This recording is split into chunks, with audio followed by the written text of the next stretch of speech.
5절에서 7절 말씀에 보면은 미가 선지자는 앞에서 통치자들을 공격하던 것처럼 거짓 선지자들을 이렇게 공격하고 있는 모습을 보게 됩니다. 그래서 거짓 선지자들을 백성들을 속이고 있는 것을 말하고요. 하나님께서는 그들이 5절에서 내 백성을 유혹한다라고 말씀하고 계십니다. 이와 같이 설교자들이 회중들을 유혹할 때가 종종 있다 이 말입니다. 거짓 선지자들은 하나님과 예수님에 관하여 혹은 도덕적 상태에 관하여 진리와 전혀 일치하지 않는 개념들을 그렇게 말하고 있습니다. 자신들조차 제대로 소화시키지 못하는 그런 개념들을 제시함으로써 회중을 미혹해 할 수 있다 이 말입니다. 거짓 선지자들은 예배를 통하여 회중들이 미혹해 할 수 있습니다. 또한 거짓 선지자들은 도덕적인 면에서도 인간의 의무에 대한 기준을 잘못 가르침으로써 회중들을 미혹해 하는 그런 결과를 빚을 수가 있는 것입니다.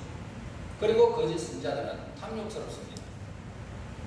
그들은 이해 타산을 위해서는 평강을 외친다는 말입니다. 그래서 그들의 모든 사역에 있어서 그들을 지배하는 것이 뭐냐? 바로 탐욕이 도사리고 있어서 모든 사람들을 이용하는 것입니다. 그리고 그들은 항상 혼란 속에 빠져 있습니다.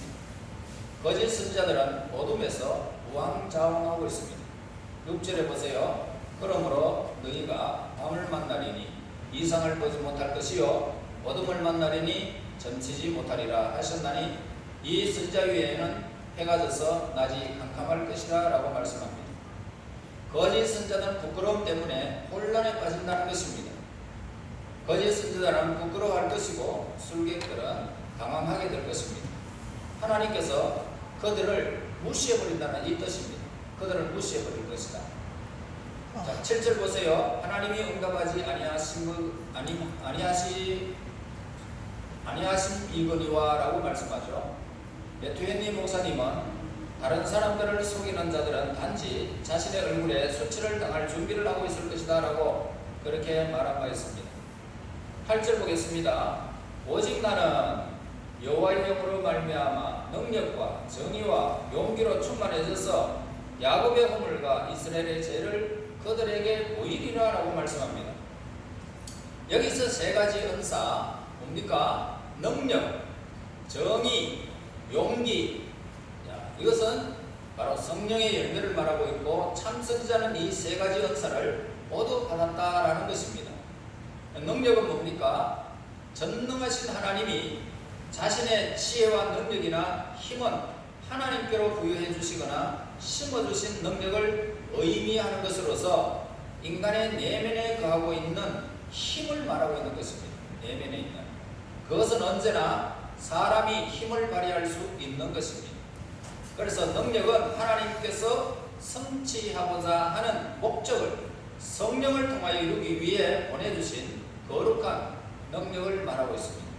정의는 뭐냐면 정의는 그 형태로 미뤄볼 때는 인간에게서 발견되는 것이라기보다는 오히려 하나님께서 판단하시는 것, 하나님의 의로운 판단을 말하고요. 그리고 인간이 하나님의 판단에 순종하여 내린 의로운 판단을 의미하고 있는 것입니다. 용기라는 것은 재능을 말하기도 합니다. 하나님의 메시지를 전할 때에 적의 어떤 공격을 받아도 두려워하거나 물러서지 않는 담대함, 이것을 의미하고 있는 것입니다. 자, 이러한 힘과 용기로 무장한 사람은 누가 듣더라도 마음이 감동되고 변화될 수 있는 불같은 말씀을 전할 수 있다라는 것입니다. 그러나 자신의 생각을 말하는 사람은 누구든지 자신에게나 남에게 유익이 되지 못하는 겁니다. 자, 이 세 가지 은사를 요약하면 능력은 참 선지자 안에 거하고 있는 하나님의 힘을 나타내고요. 정의는 그가 전해야 할 내용, 용기 혹은 재능, 인간의 권세, 핍박, 조소, 죽음에 직면해서도 그것을 전할 수 있는 힘을 뜻하는 것이 용기라는 것입니다. 정의가 마찬가지입니다. 자, 선지자가 가진 이러한 은사는 자신의 것이 아니죠. 성령으로 말미암아 하나님께서 그에게 불어넣어 주신 은사를 말하고 있는 것입니다. 목회 사역은 인간이 할 수 있는 일 가운데 가장 힘듭니다. 그리고 가장 중요하고 가장 영광스럽기도 한 일입니다. 그래서 힘들다고 하는 이유는 뭐냐면 그것이요, 끊임없는 권면이 있어야 되고요, 또 끊임없는 자신의 헌신이 있어야 됩니다. 그리고 열정이 있어야 되고요, 인내를 요구하는 것입니다. 그리고 중요하다고 하는 이유는 그것이 인간의 영생에 관한 문제를 포함하고 있기 때문에 얼마나 중요한 메시지를 전해야 되는지 모릅니다. 그리고 영광스럽다고 하는 이유는 그것이 하나님의 일이기 때문입니다. 그 일을 제대로 수행함으로써 하나님의 영광을 높이 드러낼 수 있기 때문에 영광인 것입니다. 목회자의 사명이 뭡니까? 인간에게서 난 것이 아닙니다. 목회자의 사명은 인간의 것이 아니고 하나님께로부터 주어진 것임을 우리는 알아야 됩니다.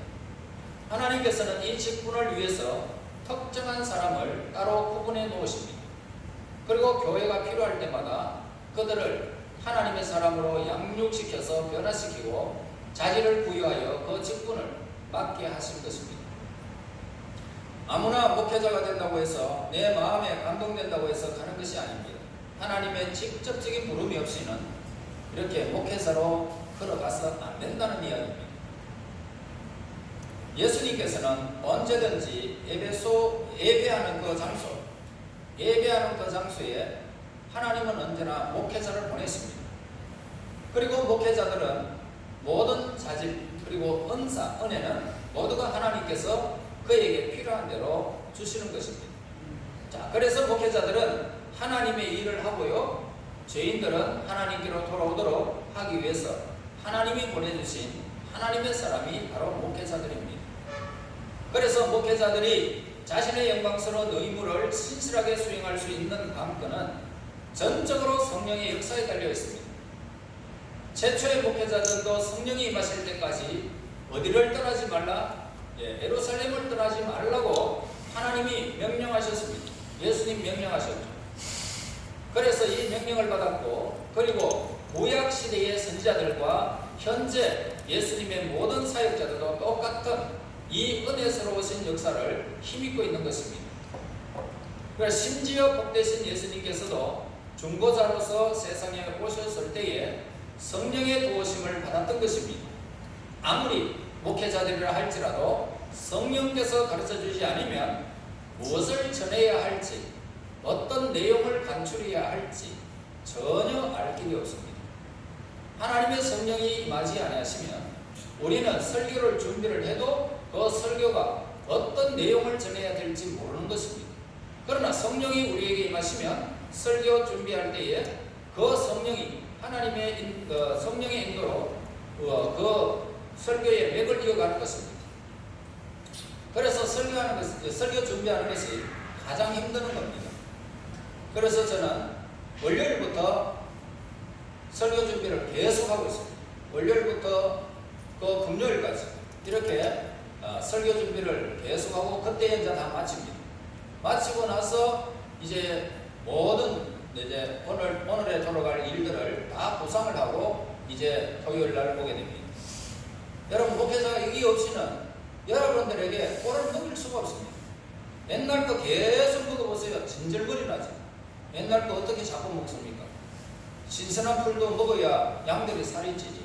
그렇지 않습니까? 그러므로 목회자들의 성공은 뭡니까? 곧 성령께서 역사하신다는 뜻입니다. 성령은 예수님이 전파되는 것과 정확히 비례하여 부어지는 것입니다. 우리는 여기서 세 가지 교훈을 얻을 수 있는데, 우리가 여기서 복을 구해야 합니까? 어디서 복을 구해야 될까? 우리의 모든 복의 근원은 어디에 있습니까? 예수님 안에 있잖아요. 복의 근원은 예수님 안에 있습니다. 그리고 예수님께서 우리 가운데 계시는가 하는 것입니다. 그것이 가장 크고도 중요한 문제라는 것입니다. 예수님이 빠져버리면 우리의 기도도, 우리의 예배도, 목회자의 모든 설교도 다 사라지는 것입니다. 예수의 이름이 없이는 오늘 우리는 더 중요한 것이 이 세상에는 없다는 것을 우리는 알아야 됩니다. 또한 우리가 목회자를 통하여 유익을 얻게 될 때에 누구에게 영광을 돌려야 될까? 목회자가 설교를 잘한다 천만의 만만의 말씀. 하나님께 영광을 돌리지 않으면 되는 것입니다. 목회자의 입을 통해서 내게 들려주신 하나님, 그 메시지를 받고 감동이 되어지면 하나님께 영광을 돌려야 된단 말입니다. 자, 10절에서 11절 말씀 우리 한번 보겠습니다. 시온의 피로 시작. 시온의 피로 역사하는 제사로 건축하는 그가 그들의 우물이 그들의 물을 위하여 재판하며 그들의 제사장은 사사를 위하여 기록하며 그들의 제사장은 원을 위하여 정신시키시고 여호와를 위하여 이르기를 여호와께서 우리에게 계시지 아니하냐 죄악이 우리에게 임하지 아니하리라. 자, 인간에게 가장 중요한 법칙에 대해서 말씀하고 있지요. 인간의 모든 관계를 지배해야 하는 법칙은 영원한 의의 법칙입니다. 자, 의는 뭡니까? 인류에 있어서 가장 깊고 가장 끊을 수 없고 가장 활동성이 강한 그런 감정을 말하고 있습니다. 모든 인간은 어떤 것을 보고 옳다라고 느끼는 감정을 갖고 있죠. 무엇이 옳으냐에 대해서 과거로부터 지금까지 의견이 분분합니다. 옳다는 것은 곧 표준을 암시하는데 인간들의 표준이 각각 다르기 때문입니다. 어떤 사람은 자국의 법을 표준이다 라고 말하고 어떤 사람은 여론이 표준이다 그렇게 말하고 어떤 사람은 그때그때 편한 것이 표준이다 라고 말을 하고 있습니다. 그러나 이러한 표준들은 크게 잘못된 것임을 우리는 잘 알 수 있죠. 성경은 오직 한 가지의 표준이 있다라고 그렇게 우리에게 가르쳐주고 있습니다. 그것은 바로 창조주 하나님의 뜻이다 라고 가르치고 있는 것입니다. 이게 표준이다. 하나님께서는 그 뜻을 여러 가지 방법으로 우리에게 나타내주고 있죠. 어떤 것입니까? 자연을 통해서, 역사를 통해서, 우리의 양심을 통해서, 예수님을 통해서 우리에게 나타내 주십니다. 그리고 그 뜻에 순종하는 것이 바로 의가 되어진다 이 말입니다. 믿는 것이 의가 되어지고 순종하는 것이 의가 되어진다 이 말입니다. 여러분, 자연을 거스를 수 있습니까? 역사를 거스를 수 있어요? 양심을 거스를 수 있습니까? 예수님을 거스를 수 있습니까? 없단 말입니다. 그러면 순종하라는 겁니다. 그것이 의다. 그리고 의의 법칙이 뭡니까? 하나님과 인간의 관계에서 인간이 하나님의 지배 아래 있는 것이 의다. 인간이 하나님의 지배 아래 있는 것이 의다. 신명기 6장 5절에서 너는 마음을 다하고 뜻을 다하고 힘을 다하여 너 하나님을 사랑하라. 명령입니다. 명령. 자, 또한 의의 법칙은 인간과 인간관계에서 의의 법칙이 그들을 지배해야 되는데 마태복음 7장 12절에서 그러므로 무엇이든지 남에게 대접을 받고자 하는 대로 너희도 남을 대접하라. 이것이 율법이요 선지자니라. 이러한 의의 법칙은 결코 변경될 수가 없는 것입니다. 자, 그것은 어떠한 수정도 용납하지 않는데 그것은 보편적인 법칙으로서 우주 안에 있는 모든 도덕적 존재들을 결속시켜주는 법칙을 말하고 있습니다. 그리고 또한 그것은 자비의 법칙으로서 모든 사람의 행복을 추구하는 것입니다. 그 의의 법칙을 실생활에서 무시하면 결국 사회는 어떻게 될까요? 사기칩니다. 폭력이 판을 칩니다. 힘 있는 사람이 이기는 거예요. 그러니까 오늘 이 의의 법칙이 사라져버리면 생활 속의 모든 것들이 다 질서가 무너져 버리는 것입니다. 그래서 아모스 3장 10절에 자기 궁궐에서 포악과 겁탈을 쌓는 자들아 바른 일을 행할 줄 모르느냐 여호와의 말씀이니라 라고 말씀합니다. 사마리아의 그 고관들은 의를 행하는 일을 전혀 무시했기 때문에 자기 궁궐에서 포악과 겁탈을 쌓았던 것입니다. 사기와 포악은 모든 사회생활에서 발견되는 가장 큰 죄악임을 우리에게 가르쳐줍니다. 사기와 폭력은 결국 합당한 형벌을 받게 될 것인데 아모스 3장 11절에서 그러므로 주 여호와께서 이와 같이 말씀하시되 이 땅 사면에 대적이 있어 네 힘을 세하게 하며 네 근거를 약탈하리라. 이렇게 예언은 반드시 성취되어졌습니다. 열왕기하 17장 3절에 아수르 왕 살마네스가 올라오니 호세아가 그에게 종이 되어 조공을 드리니라. 그리고 열왕기하 17장 6절에 호세아 제5년에 아수르 왕이 사마리아를 점령하고 이스라엘 사람을 사로잡아 아수르로 끌어다가 고산 강가에 있는 할라와 하볼과 메대 사람의 여러 고을을 두었더라. 자, 인류가 저지르는 속임수와 살인은 세상에 정의가 존재하는 한 끔찍한 운명을 이렇게 맞게 된다는 것입니다. 그러니까 형벌은 뭡니까? 죄에 대한 보응입니다. 본문의 내용은 유다 왕 히스기야 왕이 통치하던 때를 가리키는 것으로 추측되고 있습니다. 만일 그렇다면 여기서 묘사되고 있는 슬픈 상태는 곧 이스라엘의 멸망을 예고하는 것입니다. 8절에서 참 선지자의 특징은 그들이 잘못을 분별할 수 있고 잘못을 가증스럽게 여기고 잘못을 보면 도저히 참을 수 없는 날카로운 도덕의식을 갖고 있다는 것입니다. 이것은 참으로 고통스러운 일입니다. 왜냐하면 그렇게 잘못을 지적하면서 때로는 좋지 않은 소리도 듣게 되고 죄 짓는 자들의 반감을 사기 때문에 선지자는 참소리를 할 수가 없더라 해도 늘 반감을 사는 것입니다. 네가 뭔데? 목회자들은 마찬가지입니다. 여러분들에게 복 받으라 좋은 소리만 하면 목회자는요 절대로 요거 내먹지 않습니다. 그런데요 예수님의 말씀을 바로 증거해버리면 요거도 묻는다는 거예요. 네가 뭔데 정죄하는 거야? 네가 예수님이가 이러면서. 그래 바른 소리를 하는 사람은 참 선지자임에도 불구하고 욕을 먹게 마련입니다. 그러나 오늘 이보다 더 긴급한 일은 없습니다. 참말을 할 수 있는 사람이 있어야 된단 말이에요. 참말. 잘못을 폭로하는 것이 잘못을 제거하는 지름길인 것입니다. 그래서 참 선지자는 자기의 의무에 충실할 필요가 있다 이 말입니다. 1절에서 보세요. 내가 또 이르노니 야곱의 우두머리들과 이스라엘 족속의 통치자들아 들으라.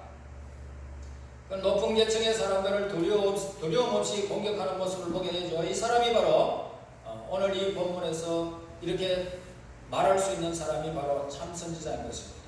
또한 참 선지자의 충실성은 그가 비난하고 있는 내용이 나타나고 있는데, 자 10절 보겠습니다. 시온의 피로 예루살렘을 제약으로 건축하는도다. 선지자는 높은 계층의 극악무도한 잔인성을 비난하고 있는 모습을 보게 되죠.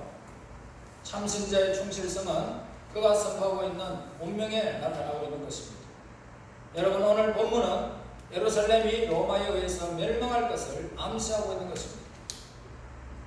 그리고 이 암시하고 있는 이 예언이 로마를 통해서 이스라엘은 통치의 모든 자주권을 다 로마에 바친 채 식민지 생활을 했던 그런 과거를 우리는 돌아보게 됩니다. 그러므로 우리 모두 하나님의 은사를 받아야 합니다. 능력이 있어야 됩니다. 정의를 행할 수가 있어야 됩니다.